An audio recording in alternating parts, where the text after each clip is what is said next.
Oh, thank you very much for inviting me here. Particularly, I thank Typhoon. I had not seen the Canadian Rockies before, and I was itching to see them. I was looking for an opportunity, and I did. They're truly magnificent.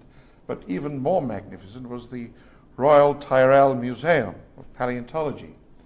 Now, Typhon kept saying kept talking about this museum in Drumheller. I said, what the hell is this? I thought it was a little, sort of local museum. They found a few dinosaurs. And finally, I realized he was talking about the Royal Tyrrell Museum. I said, why didn't you say so? He said, but it's in Drumheller. I said, yeah, man, who's ever had heard of Drumheller, for God's sake? It's lost in the Badlands. But the museum is important. It was truly a magnificent museum. I really enjoyed it yesterday. I mean, I told him it really made it worthwhile coming here, more than the Rockies. If you haven't seen it, I do recommend it. Typhon said, come and don't talk about geology, because there will be all sorts of people coming and listening to you. It was the same thing they told me in Chicago. They said, don't talk about geology, talk about something more interesting for the public. And I said, all right. I said, I'll talk about science, and I'll talk about how you make discoveries in science. The muse of discovery and the importance of the history of science within that process. Because, especially nowadays, in the latter half of the 20th century, science has become a vocation and a technical subject done by technicians sitting in their offices from 9 to 5. That's not how you do science. Science has a culture, and science is an obsession. If you don't have that obsession, never mind doing science. If you do science to publish papers, you're in the wrong place. I mean, you do science to make discoveries, and the papers are nothing but advertisement sheets for those discoveries, because then you want your colleagues to tell you you're full of shit, you haven't really made a discovery, you thought you did, but here are your mistakes, and you say, oh, thank you, you go on to the next discovery. That's science. Science is not citations, it's not publishing papers, it's not receiving grants, and it's not receiving promotions. Science is only and only making discoveries. But if you make the discoveries, all the rest come anyway. So, science is a way of acquiring knowledge about objects and processes, both external and internal to ourselves, okay, by reasoning beings. I don't want to say human beings, because soon computers are going to start practicing science, and we might even find some intelligence in the universe, okay? And the way science does that, I mean, the way reasoning beings do science, is that they generate testable hypotheses concerning the objects and processes they're interested in, and they test them by observation statements. This testing is what separates science from everything else.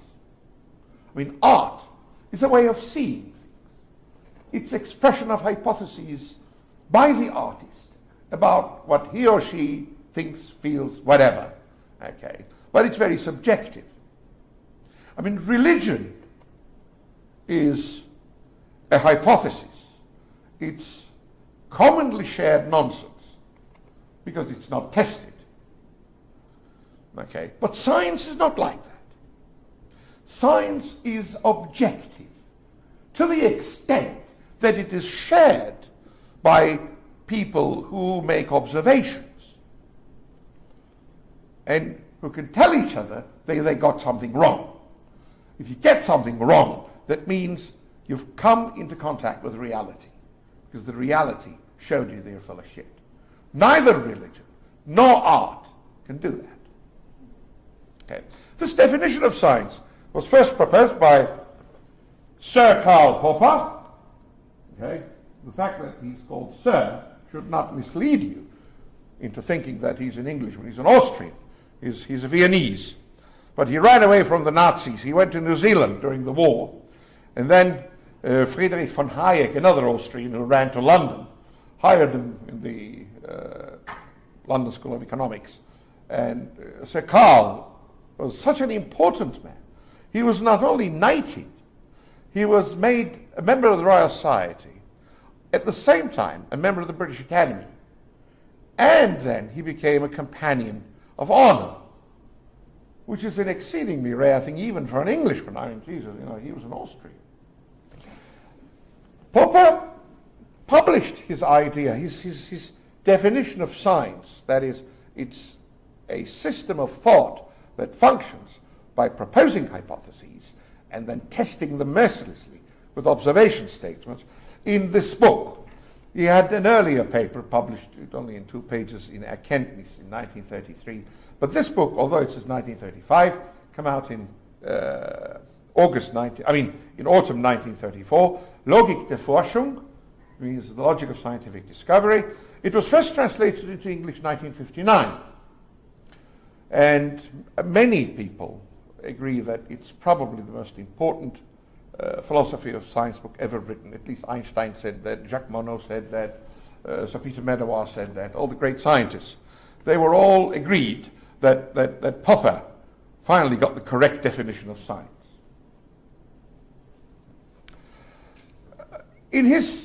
Einstein said the following. He published a popular collection of essays in 1931 called Mein Weltbild, means my view of the world, or my Weltanschauung. He said, in order to pursue science, you need 2 things.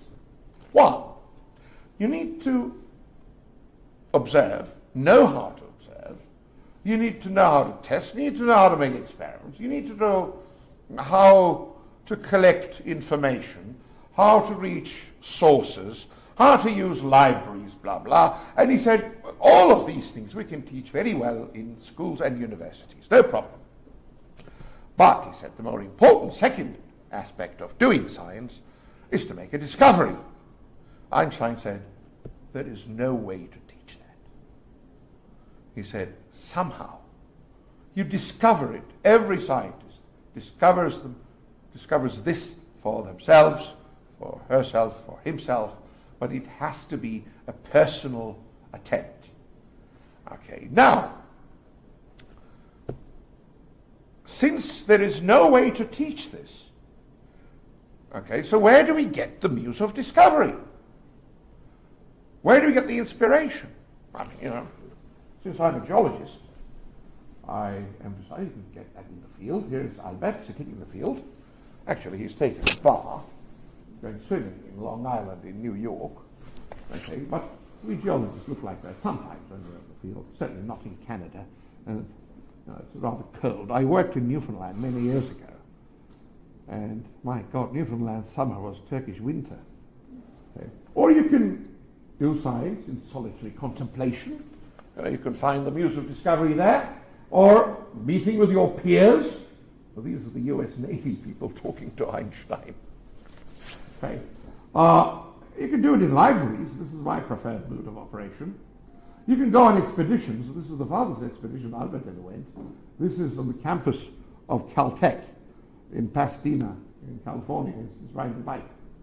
Or you can even get inspired by being frivolous. That means all ways to discovery are permitted.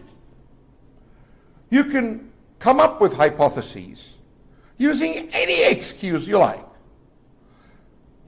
To do science, to make it scientific, it has only one condition, that it should be testable by observation, and that it should be internally consistent. But it has to be testable by observation. That's extremely important. So, the question we're asking, when we ask about where we get our inspirations, what is the origin of hypotheses? Well, in 1896, the great American geologist Carl Gilbert gave an answer to that. He was a United States Geological Survey geologist. If you look at history of geology books nowadays, they'll tell you, James Dwight Dana was the greatest American geologist, which is rubbish. he was a Yale professor, and like most professors, he had a rather limited view of the world. Whereas Grove Carl Gilbert was a survey geologist. He worked with first with Wheeler Survey, then with Powell Survey, and he was the most versatile of American geologists ever. Up to this day, there is no American geologist to match this man's genius. He was incredible. He worked in every branch of geology with tremendous success. He created new branches of geology. And because in those days, the USGS was in Washington, D.C., and there was a Washington Geological Society. And in 1896, Gilbert was its president. So as president, he had to give a presidential talk. So he chose this topic, the origin of hypotheses. And he approached the question of, well, what is the initial spark? Where do we get our ideas? And his answer to this question was that it's analogies. That we see something and we say, this is similar to something else. Could it be not only analogous but also homologous? Could it have the same function? Could it have the same origin? Well, I mean, this may be complete nonsense, but it's the way to start. So you improve that by questioning your own hypothesis. That means you make deductions from that hypothesis. And every deduction you test. If your tests fail, then you say, all right, hypothesis was wrong. Let's go to the next one. Gilbert said, therefore, it was really analogy that helped us. Now, in my own experience, history of geology helped me find analogous cases to those under my consideration in any given time. So while studying solutions suggested to these old problems, I was led to new discoveries. And I will give you a few examples of those. You can say, well, I mean, can't you find your analogues in the current literature? No. Well, you can, but don't forget that the current literature is generated within the same boundary conditions in which you live. So, knowingly or unknowingly, you limit yourself. It is useful now and then to step outside those limits. Go to areas where many people think are unfruitful or have been unfruitful or were wrong, but try them again anyway. You may not necessarily find the answer there, but you might find an inspiration there. Alexander von Humboldt said that it was always a good idea to step back from the dogmatic stance of the present day and retreat to a time of mythology, even in science. He found it very useful. And as you recall, in the second volume of Cosmos, he actually dealt with the mythology as it illuminated science. Okay. The origin of rifts at high angles to mountain belts. Now, you know that in your petroleum engineering department, Professor Babadal, my host, works on fracture patterns. That fractures that originate at high angles to an orogenic front. And he very kindly gave me some papers showing the results of their research, and I said, have you cited Max Weber? He said, no. I said, why not? He said, well, we didn't know about him. I said, yeah, I know. Very few people do. But Max Weber was the first to realize that these extensional joints form 90 degrees to orogenic belts. And in 1976, I published a paper using the rift systems, 90 degrees to the Alps. And I will tell you where the inspiration came from. Here it is. Maximilian Weber, it's a Problem der Grabenbildung, the problem of making grabens. Grabens are little depressions that are bounded by normal faults. Okay, he already in 1921 realized that such structures, such extensional structures, form 90 degrees to maximum shortening. Okay, this was forgotten. And people like Hans Cloos, great geologist in the 30s and the 40s, he said, oh, Max Weber is full of shit. These things do not form like that. And he thought they were forming by doming of the crust. Yet, when he drew a graben and a mountain belt in his textbook, very influential textbook, I mean, you realize this textbook that you're looking at now here got him the Penrose Medal in 1948. Although he was German, just 3 years after the war, Americans gave him their highest honor. He was a wonderful man. But look at him. Look, he was telling Maximilian Weber he was full of shit. But here is the mountain belt, goes in this direction, and here is the rift, 90 degrees to it. Well, if Maximilian Weber was wrong, why the devil do you draw it like that? Because observation demands it. That's how they form. This is when I was a second-year undergraduate student at the University of Houston. Not a very happy place, but I went to a meeting in Karlsruhe in Germany as an undergraduate, and I listened to the papers about the origin of the Upper Rhinegraben. That's the Upper Rhinegraben, right here. That's the Upper Rhinegraben. That's the Lower Rhinegraben. Right? And people showed that this thing formed exactly at the same time as this thing. This is a shortening area.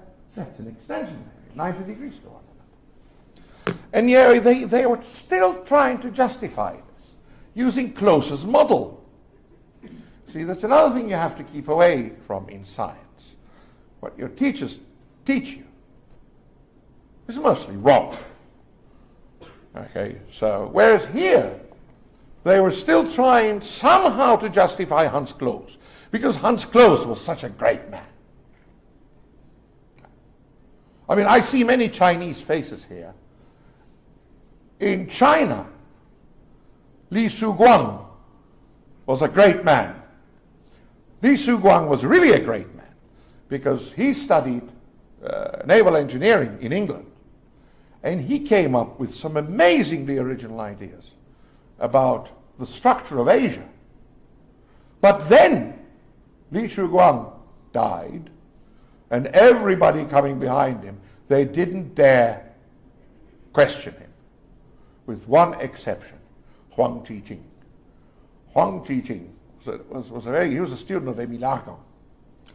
Only Huang Zhijing was able to question him, and as a result, he discovered the Daqing oil field. But the Communist Party didn't like that.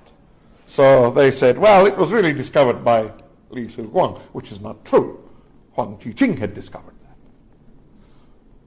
that. Okay. So you have to be ready to tell your teachers that they're full of shit. Really important. I mean, that's what I keep telling my students. I say, please, listen to me carefully and intently and with love. Don't believe a word of what I'm telling you. I say that we are like people lost in a forest. We all have torches in our hands. The only difference between me and the rest of you, I say, is that I have a bigger torch. I said, that doesn't guarantee that I find the way out. One of you may find the way out, and then we'll all have to follow you. Therefore, it was extremely important. When I wrote this paper, John Dewey and Kevin Burke, I mean, the geologists will know these names, two absolutely towering names in geology. They had used Hans Cloos's model to explain the Alpine foreland. And when I published this as a second-year undergraduate, I said, John Dewey and Kevin Burke are wrong. And everybody said, oh, you must be doing something terribly wrong. How dare you tell us that John and Kevin are wrong? And then when I met Kevin Burke, and I said, Kevin, this is what I think. Kevin looked at it, Yeah, you're right, he said. He said, we're wrong. And you may have seen that the second paper about this topic that deals with similar structures all over the world, not just in Europe, was authored by me as a third-year undergraduate, second author Kevin Burke, third author John Dewey. And then I realized that Kevin Burke and John Dewey were really great people. I mean, if an undergraduate comes up to them and say, look, you're full of shit, and if they look at the data and say, by God, you're right, let's move on. You know, that's the greatness of science. And that's why I immediately left Houston and joined them in Albany. I said, that's a much better department. Okay, the inspiration, as I told you, of that paper, you see, were these papers by Maximilian Weber. You see, I had the great advantage when I was a little undergraduate that I could read German in addition to English. And I had read these things that nobody had read. And I was able to say, how interesting, you know, let's apply this. And it worked. This is a much bigger discovery. This is what's called the Turkic type orogeny in the Altaids in Central Asia. And these are the three papers that we published. And the third one, as you can see, was published in Nature. It was the title story. It appeared on the cover of Nature, and there was a News and Views article by Bill Dickinson, one of the greatest American geologists. Bill died recently, unfortunately, but he wrote that.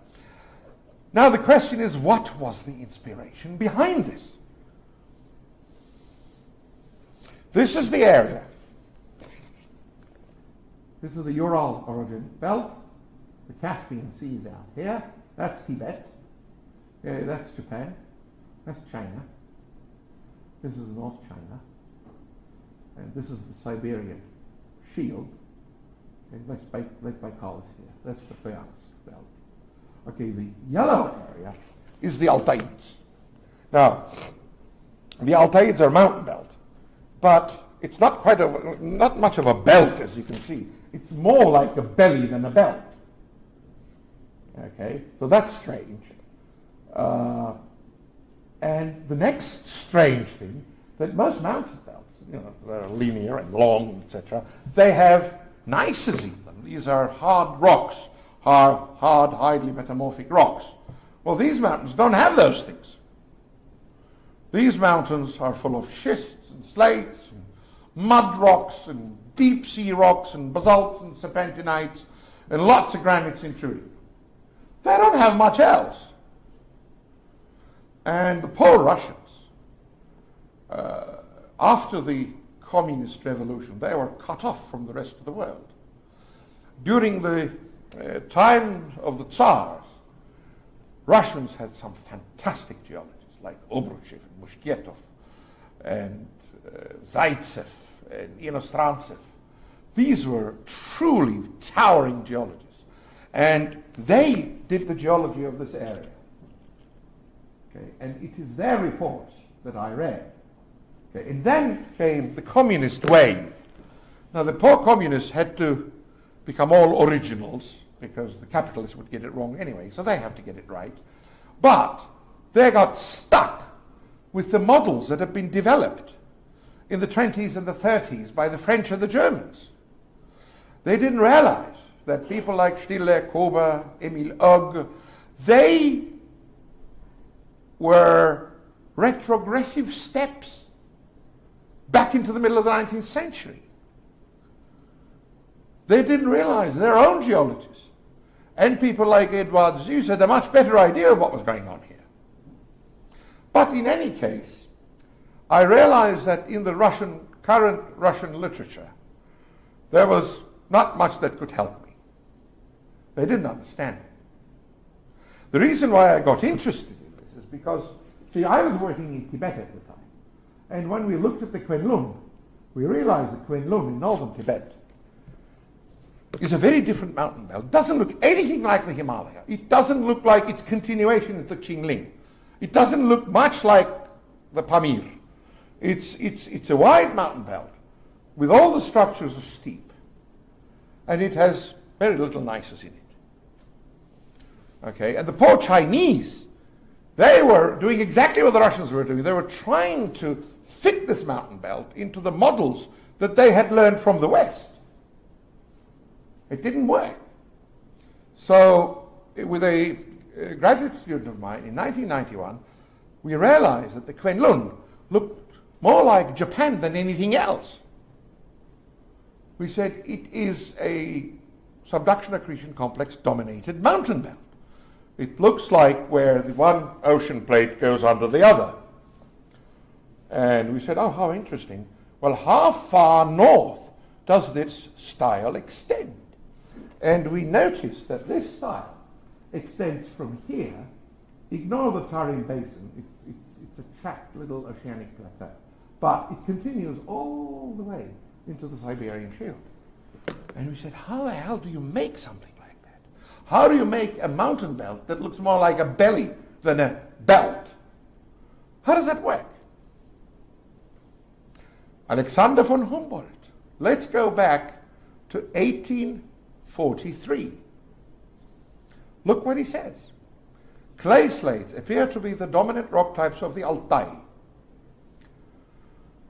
He repeatedly emphasized the extreme paucity of gneisses and the dominance of not only slates but also various kinds of schists. He also emphasized the presence of granite in the interior of the schistose region. He was surprised there were not many gneisses. This is an observation in 1843. And nobody reads these things anymore. But I read this and I said, oh, how interesting. This is Humboldt's map, and Humboldt said, it's really interesting. The mountain belts become younger from the Altai from here. You can hardly recognize this map because this is supposedly the Ural Mountains. This is the Bororta that doesn't exist.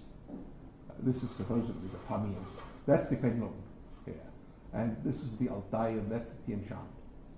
Okay? And Humboldt said all these ranges become younger southwards.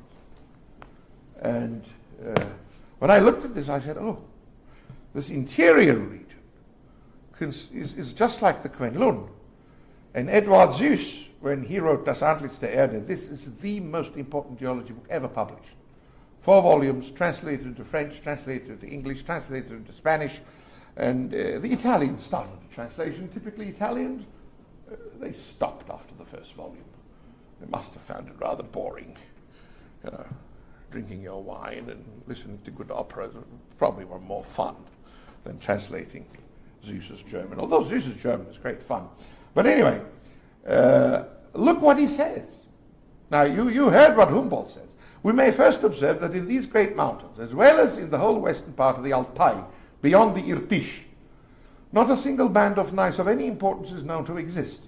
Indeed, this rock is seldom met with at all in these mountains, and never except a strictly local occurrence, a remarkable contrast to what is found in other lofty folded ranges.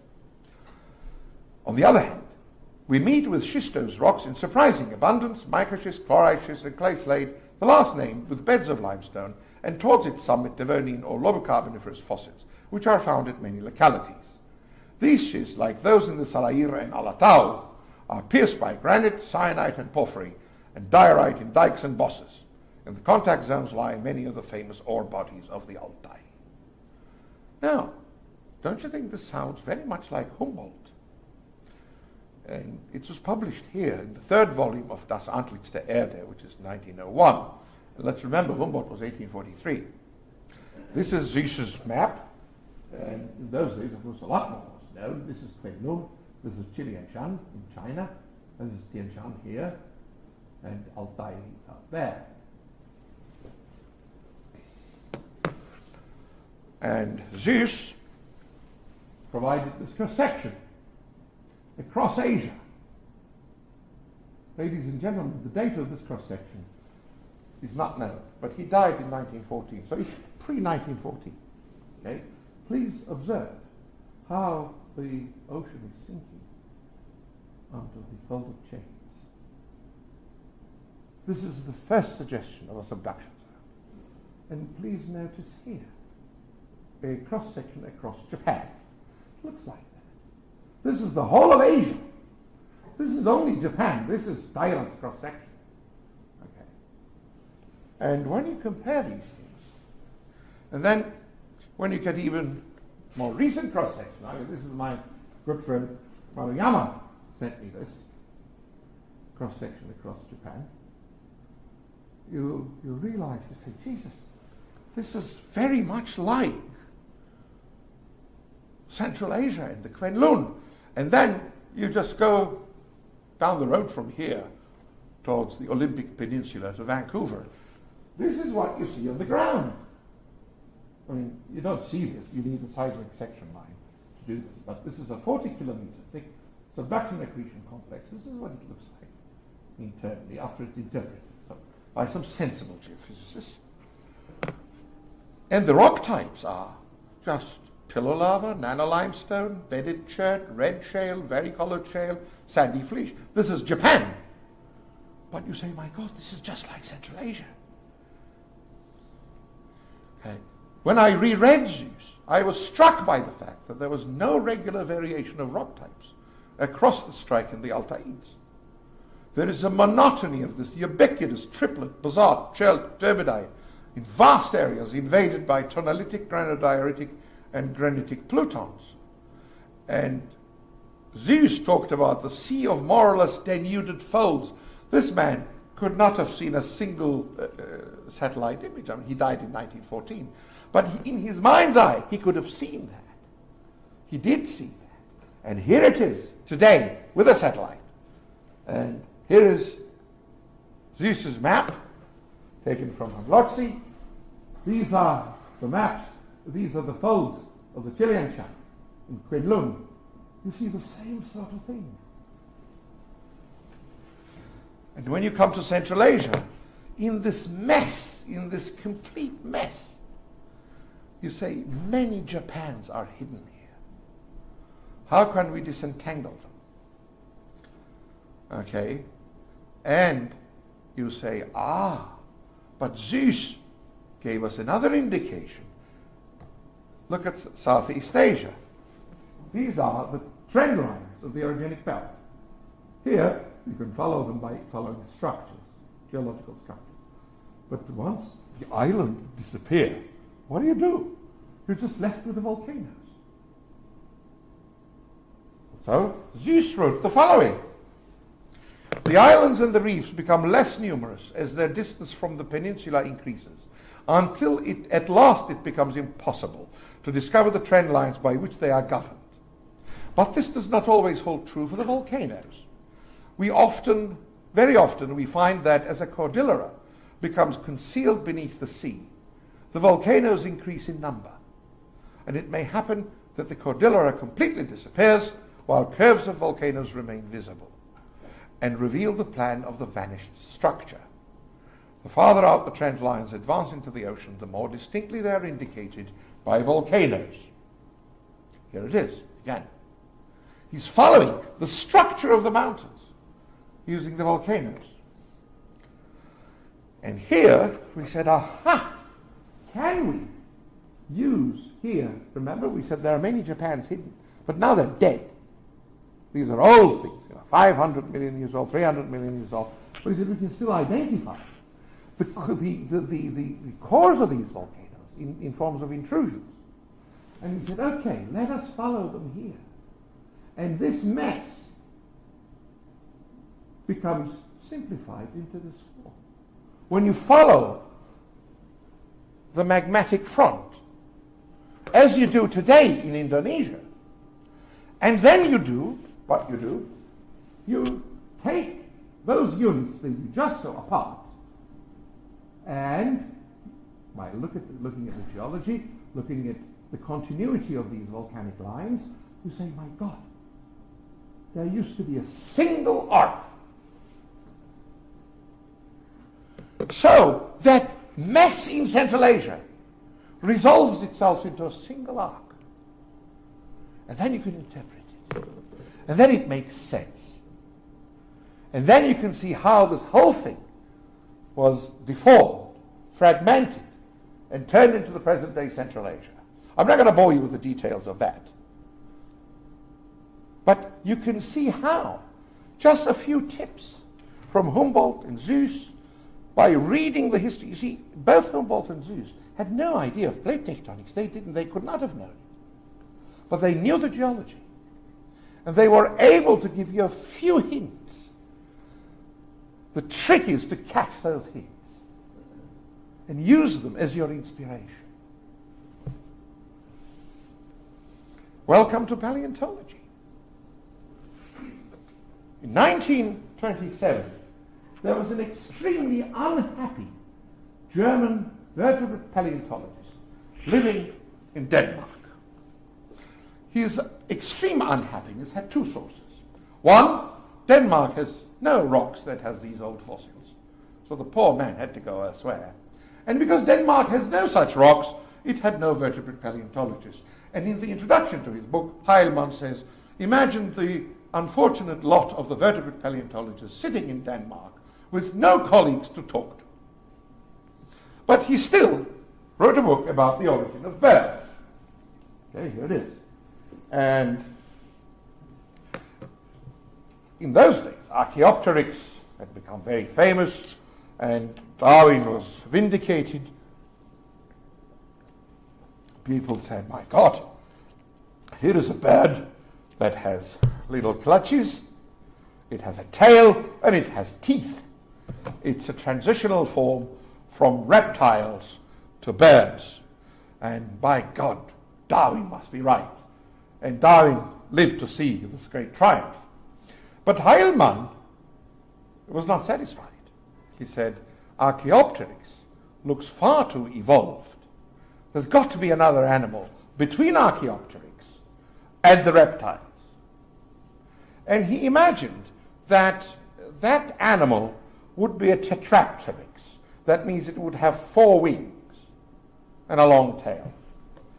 He, using Darwin's basic idea of natural selection and survival of the fittest, fitting of the animal, he drew this in 1927. Ladies and gentlemen, 2009.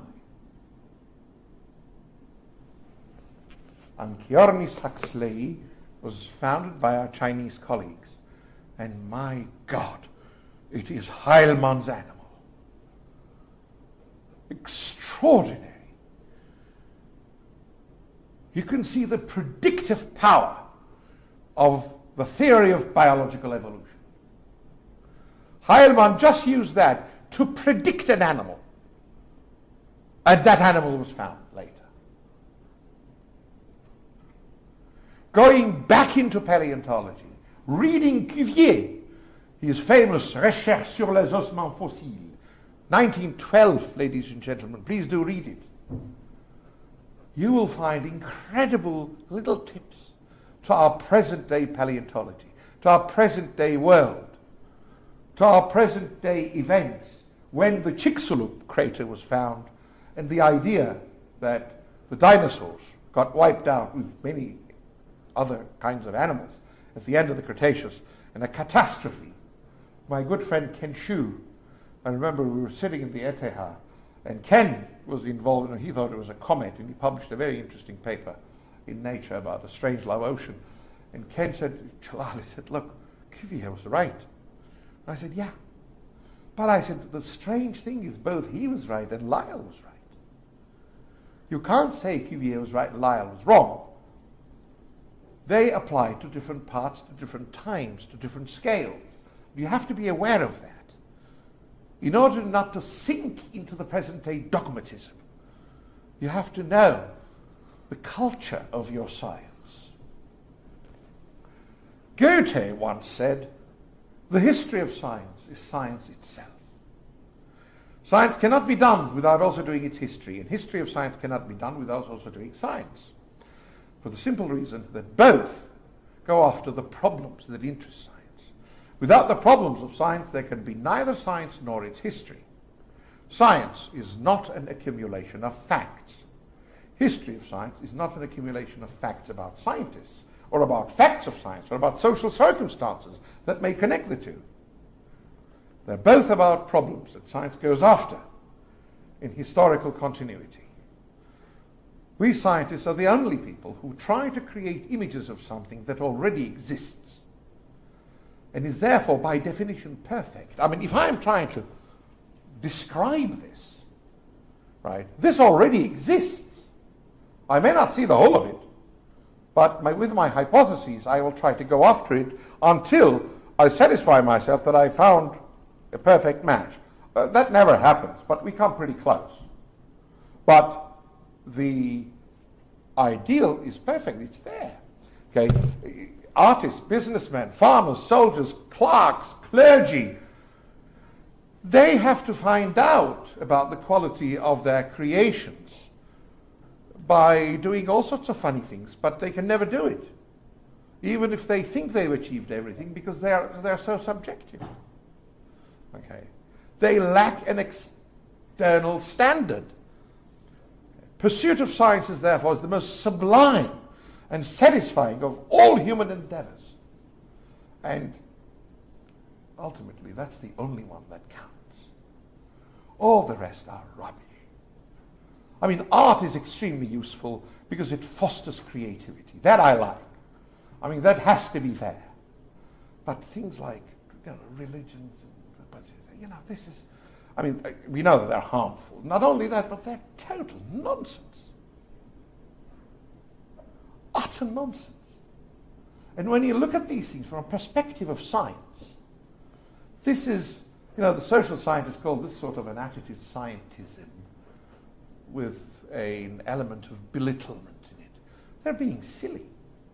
Because Bertrand Russell once said, there is nothing human beings know that had not been invented or discovered by science. The rest is rubbish. And in order to do science, you have to have the culture of science. You have to know its past. You have to know its not only successes, but also failures. But sometimes you learn from those failures. Therefore, you have to have a complete culture of science. Otherwise, you become just technicians and servants of the real scientists. Thank you.